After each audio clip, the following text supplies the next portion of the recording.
नमस्कार, राधे राधे। आज की कक्षा में हम कक्षा 12 हिंदी काव्य का पाठ 6 उर्वशी, जिसके रचयिता हैं रामधारी सिंह दिनकर जी।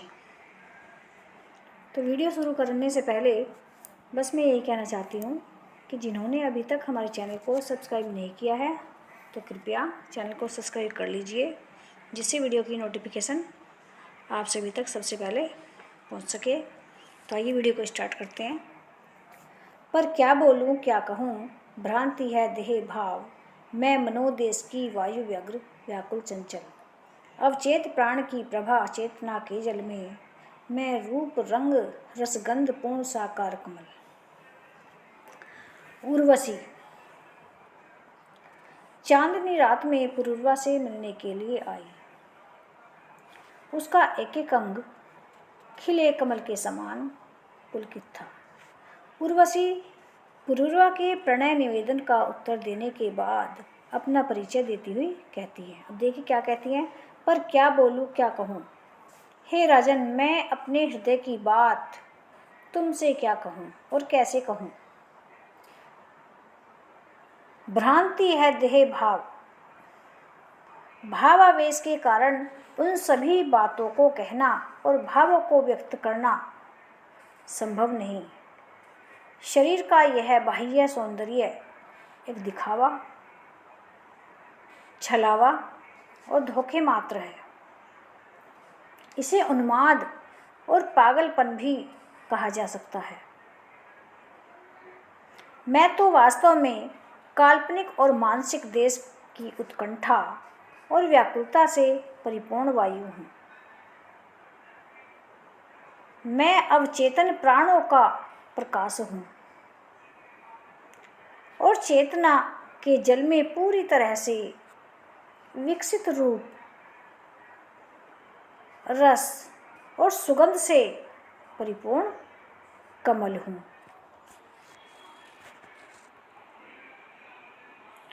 मैं नहीं सिंधु की सुता, तलातल अतल वितल पाताल छोड़, नीले समुद्र को फोड़ शुभ्र झलबल, फेनांसुख में प्रदीप्त नाचती उर्मियों के सिर पर मैं नहीं महातल से निकली। वे आगे कहती हैं, मैं समुद्र की पुत्री लक्ष्मी नहीं हूँ। सिंधु सुता का मतलब होता है लक्ष्मी, समुद्र की पुत्री। मैं गहरे पाताल को छोड़कर समुद्र के गहरे नीले रंग को भेद कर, प्रकाशपूर्ण फैन के महीन रेशमी वस्त्र पहनकर समुद्र की लहरों के मस्तक पर नाचती हुई निकली हूँ।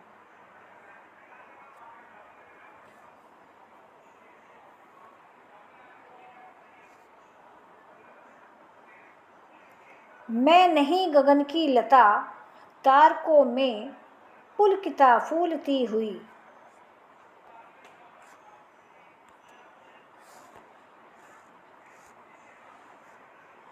मैं नहीं व्योमपुर की बाला, विधु की तनया चंद्रिका संग, पूर्णिमा सिंधु की परमोज्वल आभा तरंग। मैं नहीं किरण के तारों पर झूलती हुई भू पर उतरी। वे आगे कहती हैं, मैं आकाश के तारों के बीच प्रसन्नता पूर्वक फलने फूलने वाली कोई लता नहीं हूँ। न ही मैं आकाश में स्थित किसी नगर की सुंदरी हूँ। यानी मैं नहीं व्योमपुर की बाला, व्योमपुर मतलब आकाश, आकाश की बाला। न मैं चांदनी के साथ चंद्र किरण रूपी तारों पर लटककर झूलती हुई पृथ्वी पर उतरी चंद्रमा की पुत्री हूँ। विधु की तनया का मतलब चंद्रमा की पुत्री, तनया का मतलब पुत्री, विधु का मतलब चंद्रमा। चंद्रिका संग, और न ही मैं पूर्णिमा के चंद्रमा की अत्यंत उज्जवल किरणों से आकर्षित समुद्र में उठी चांदनी चर्चित चंचल लहर हूँ।